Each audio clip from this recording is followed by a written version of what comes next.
guys, May here, and today I am finally doing the second part of my Q&A where I will be answering the questions that you guys asked me. So you guys left me some really cool questions and I'm really excited to answer them. So I'm not going to say who said them, but I will post a picture of it as I'm reading the question. So yeah, let's go ahead and get started. I'm going to try to answer every single one, so hopefully I can do it and this video doesn't end up being like 50 years long, so that would be great. First question, how do you feel about Wonho's blonde hair? It's really rude. Are there any rare K-pop albums you wish you could own? I really want the G-Dragon's Heartbreaker in the original packaging. That's like pretty rare, so that one. Top 6 biases. Top 6 male biases are Donghae of Super Junior, Wooyeon Sangyeol of Infinite, Wonho of Monsta X, and then currently it's Jin of BTS, and then Hyuk of VIX, and then 6th is, I think currently it's S-Coups, but I'm not sure. It's either S-Coups or Day1 probably. Female, I don't really have that many major female biases, but first is Reina of After School, Orange Caramel. Second is Bomi of APINK. Third, I don't really know. Could you rank the members of Suju and Infinite? Okay, first is Wooyeon and Sangyeol, and second is everybody else. And for Super Junior, I actually do have like a top 5 in Super Junior, so I will tell you that. Donghae, Heechul, Yesung, Henry, Sungmin are my top 5, and then 6th is everybody else. I can't put anybody last. It's not fair. Do you ever feel like you could potentially call a group that's not Super Junior or Infinite your ultimates? No. Part of the reason I feel this is because the last time I changed ultimates I was so new to K-pop that I feel like I just didn't really know what I wanted in an ultimate group. I recently started calling APINK one of my ultimates, so I have 4, 2 boy groups, 2 girl groups, and I think that's like it. I don't think like BTS is second, and I don't think I could ever call them my ultimates. I don't even know what it is that's missing. They're just not ultimate material for me. Thoughts on new generations of fans that barely know old hits, don't care too much for older groups. So 17, when they came to KCON New York, performed Sorry Sorry, Bang, and Balloons, and you know, Mnet recently posted that video, and on the comments of that somebody was like, is Balloons a 17 song? And I kid you not, I was like, oh my god. I feel like the older generations of groups, I've said this before, just should be respected. When they have comebacks, they should be respected, they should be talked about. Your idols would not be there without the previous idols. So it really annoys me when younger K-pop fans just follow the rookies. Well, it's not really just follow the rookies, because listen to whatever you want, but it's really just like following rookies but hating on the older groups. Like, oh, they're so old. Like, no, be quiet. What's your favorite animal and why? My favorite animal, this is such a random question, I love it, I love this question. My favorite animal is actually a turtle, and I started calling turtles my favorite animals probably like 6 years ago when I was swimming in the ocean and there were turtles like around me and they were swimming, and I've just always found that they're such chill animals. They're just like about like doing whatever they want. They never really like hurt anybody. You don't hear about turtles doing anything to humans. They're just like doing their own thing. I also really like dogs because dogs. And I really like horses too. I rode horses for a long time, so. Do you have any problem for listening to K-pop, like being bullied by your classmates 6 or 7 years ago? I went to high school, well, middle school, high school, partially elementary school in Seattle. I don't live there anymore, but I went to school there, and the reason I was pushed further into K-pop was because of Korean friends that I had, and other friends that I had that weren't Korean but also enjoyed K-pop. So a couple of friends made fun of it, but I also had a group of friends who liked it, so it wasn't like I was bullied. Have you been to any K-pop concerts or any K-pop related events before? would you ever want to if not? I went to Infinite Effect in January, the New York City one, and I wanted to go to KCON this year, but it didn't work out. I really, really, really want to go next year. I also really want to go to another concert before the year ends, just of somebody I really like. Some of your all-time favorite non-title tracks. So, Super Junior, Boom Boom is a great one. Opera was technically a title track, but if you're not counting that, then that. Daydream by Super Junior 2 is really, really good. I'm not gonna go into subunits. Infinite. I want to say off the top of my head, Can You Smile, but I feel like there's another one. I really like TikTok. Oh, TikTok is my song. Can You Smile, though, is also my song. And then from their newest release, which is their second Japanese album, my favorite thing is, where is it? For You. From Monsta X, my favorite non-title track is, I'm not going in order, but I'm just thinking in the way that I'm thinking. Steal Your Heart from Trespass is my favorite non-title track from them. So BTS, my favorite non-title track from them. See, they usually promote my favorite other song on the album, so I'm trying to think. Silver Spoon. And then from VIX, oh, this is easy. My favorite non-title track VIX song, Light Up the Night from the Hyde mini album. Oh, Light Up the Night is, if I ever see VIX live, I hope they perform it because love it. Shiny. Oh, Shiny I've been listening to for so long. Oh no, I know what it is. I was just listening to it the other day. JoJo's a really good song though. That's like one of my all-time favorite Shiny songs. Oh, Shout Out. It's Shout Out. Love that song.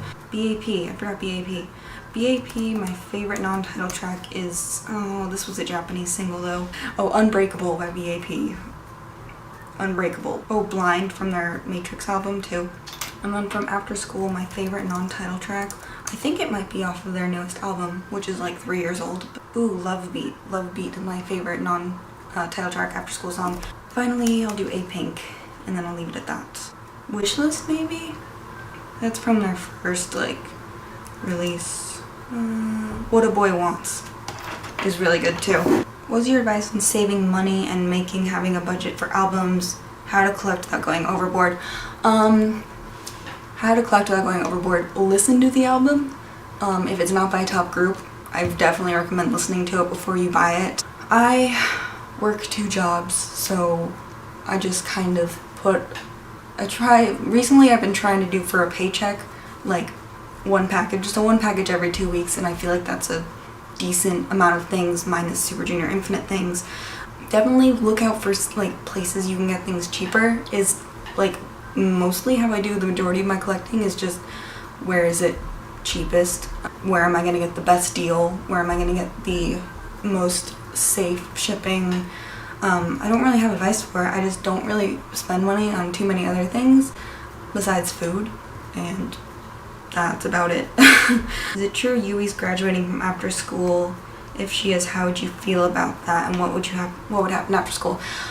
There have been rumors about Yui graduating since last year from after school. I don't know when her contract ends, but I assume once it ends she will graduate. I think for a while Pledis is just gonna kind of let the members slowly graduate and then be like, oops, no more members, no more after school, which really sucks, and I just feel like they're just sizzling away after being so great for so long, and I just feel like it's such a shame. I feel really bad for Khan and Eunji because they're so new to the group, and they just, well, I guess Eunji's not that new anymore, but Khan only got to release a couple of things, and she's just so talented, and I feel like it's just such a shame. Like, I'm just so sad about it. Have you been to any other K-pop concerts besides Infinite? No. Seen any other K-pop fans at school? I've seen a couple K-pop fans at my school. When I was a freshman, I was in an intro class for my major, and the girl who was sitting next to me, who I kind of knew, opened her computer and she had Shiny there, and so I was like, oh, K-pop fan. So like we were friends kind of already, and I was like, I listen to K-pop, and that was pretty cool. I've seen a couple of like EXO backpacks and things at my school, but I'm personally not an EXO fan, so I just don't know if I approached them if they would only be interested in EXO or if they like other groups. I feel like most people like other groups, but there are fans who just really only care about their groups, so definitely have seen them a lot in New England. How do you feel about 2+ version albums as someone who prioritizes music over physical quantities of an album? I have mixed reactions about them. I like them because for rookies they expand the discography. You can have a lot of things from a group with only a couple of releases, which is pretty cool. I like them if the photo books are different enough. If both photo books, like for a good example, this is AOA's most recent release, because the photo books are different concepts. They're so great. They're just like their own separate things. And also I love every single song on AOA's album like so much. Like they're all 6 of them are my top AOA songs. If the photo books are really good, if the album's really good, if it's one of my favorite groups, I don't really care. But if it's not one of my favorite groups, I'm just like, I don't really care. Like I won't buy multiple versions. I'll just buy like one version. What are albums in your collection you regret buying? I have 4 copies of Mama. No, 6. I have 6 copies of Mama. I have 4 of the Korean releases, 2 Chinese, 2 Korean, and I have 2 Chinese releases, 1 Korean, 1 Chinese. I regret having so many of those because they don't take up a lot of space. They're just kind of like, why are they here kind of thing. I wish I hadn't bought so many of those. There are definitely albums that I don't listen to as much as I used to, which is sad, but it happens. So how long did it take you to decide who your ultimate groups were? How often does it change? It's only changed once. Big Bang was my ultimate group, and then Super Junior became my ultimate with Big Bang, and then Infinite debuted and they became my ultimates.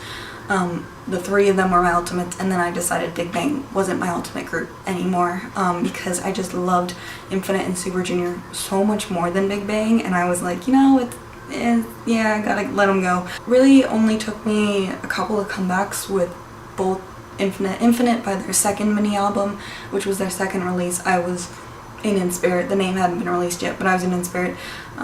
Super Junior, as soon as I found them, I just watched all their stuff, and it wasn't even like a transition. It was like they were my ultimates. But it hasn't changed since then. For After School and APINK I recently added as my ultimate group to females. After School was not like a transition, or After School is still my ultimates as well. Do you think you can have a group as your ultimate group without following them from debut? I definitely think so. Super Junior I've not followed from debut. After School I didn't follow from debut. Big Bang I hadn't followed from debut. So I definitely think it's possible. I think that like it's really, really possible. What do you look for in official K-pop goods other than CDs? I love photo books. I love photo books. Nothing makes me happier than reading the description of an album and seeing there's a huge photo book in it, because I love huge photo books. For Super Junior and Infinite, I have photo books from them. DVDs I don't really like as much. I just don't. I don't really know why. From Infinite, I also buy their concert posters when they release concert merch. That's really what I want. And I have a light stick from Infinite. But that's because I was going to Infinite Effect and I was like, I need a light stick then. I've never bought a season greeting. Every year I'm like, I'm gonna buy a season greeting this year, and I never do. So I don't know why I keep saying that. Which albums from JYJ do you have? I have Jejung's solo album. I have one release that's name totally escaped me. I just have In Heaven, and Jejung, I have his most recent solo release, and that's it. There are definitely tons of JYJ things that I want, as well as TVXQ things. What would you like the comeback of D&E to be like? I loved their last full album release and the mini album release in Japan. Those were perfect songs. If they could promote another song like Growing Pains, I would be extremely satisfied. I don't know if you talked about this yet. How would you feel if YG added a new member to 2NE1? I would be very, very angry. I don't like that idea at all, especially because I saw 2NE1 debut as 4. They were great back when they were like promoted correctly and released songs. Like, they were incredible. There's no reason to add another member. Are you excited for YG's new girl group? Nah, not really. I don't know anything about any of the girls. All the ones that I know, all the trainees, female trainees in YG, just aren't in the group, and I'm mad that there's only 4 members because first of all, it seems like a waste because there were supposed to be 9. Second of all, it seems like they're replacing 2NE1 with younger, fresher faces. I don't feel comfortable with that. Third, everything that YG's been releasing pretty recently has been so built up, and then it's disappointed me, so I'm not excited music-wise. The things that iKON's been releasing just don't do anything for me, like at all, like at all. It's normal, it like sounds like everything else they've released, which I guess is good if you like that kind of music, but I'm personally not into that style. I'm also tired of YG delaying everything. Like, I've just gotten sick of his managing skills, so that's why I'm not excited for the girl group, because there's no positive points of them debuting them. Also, I feel so bad for the other 5 trainees that I thought were debuting later this year, but YG confirmed that they are not. Also, he wrote that article saying there were going to be 5 members and then released those 4-member photos. And I was like, okay, are there just like no photos with the 5th member? And then he was like, no, there are 4 members. And I was like, you couldn't add one more girl? You couldn't add like one more girl? Out of the 50 trainees that he was bragging about that he has currently, you couldn't add one more person? Like, are you kidding me? YG was a much different group company when I got into K-pop, so now seeing them, I'm just like annoyed with them. Really, it's really just me being annoyed with them. And there's so many other rookies debuting this year that I am excited for that I don't really have money to spend on YG's new girl group's multiple part releases, I'm sure. So yeah, I'm definitely gonna check it out when it comes out, and maybe I'll like it, but I mean, there's a chance that I won't too. How much time does K-pop and following groups take out of your day? Depends. It really depends day to day. Some days it probably takes like an hour, and that's like spread out throughout the 24 hours in a day.